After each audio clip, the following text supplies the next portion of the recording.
morrerá. Amém?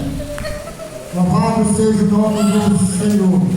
Esse versículo 4, aleluia, afirma que toda alma vivente, ela pertence ao Senhor.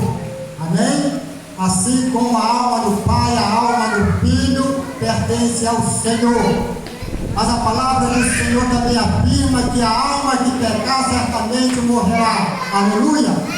Quando Jesus ele veio a esta terra trazer a graça da salvação, aleluia, porque o desejo de Deus é que toda alma se salve. Mas para isso precisa reconhecer que Deus ele é o único Salvador da nossa vida. Amém? Por que a palavra não fala dessa forma? Porque todos os dias da nossa vida nós devemos se renovar na presença do Senhor, porque nós somos almas viventes. Deus, quando ele fez o homem e a mulher, ele fez o homem a sua imagem e a sua semelhança. A imagem, aleluia, de homem e a semelhança de santidade. Mas o inimigo, para se vingar, lançou o pecado, a semente no coração do homem. Desse dia em diante, o homem desobedeceu a Deus, a mulher também, e passaram a viver pecando sobre a terra.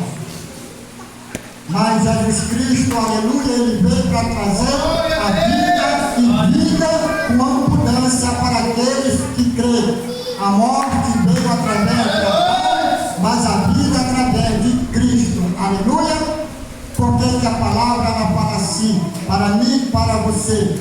Porque nós precisamos todos os dias da nossa vida se renovar na presença do Senhor. Amém? Se renovar como? Se desviar, aleluia, daquilo que vai matar, aleluia, o nosso espírito, que é o pecado. Amém? Louvado seja o nome do Senhor. E só Deus, aleluia, é a solução para a nossa vida. Amém?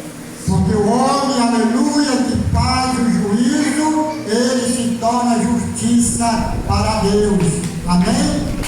Que o juízo, ele possa brotar de nossos corações.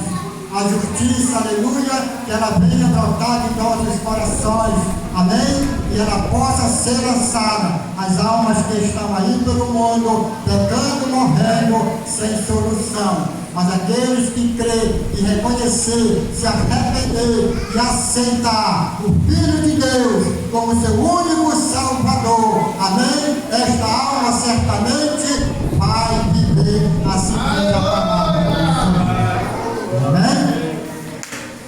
Louvado seja o nome do Senhor. Eu ia louvar, mas o tempo é pouco. Louvado seja o nome do Senhor, mas eu louvo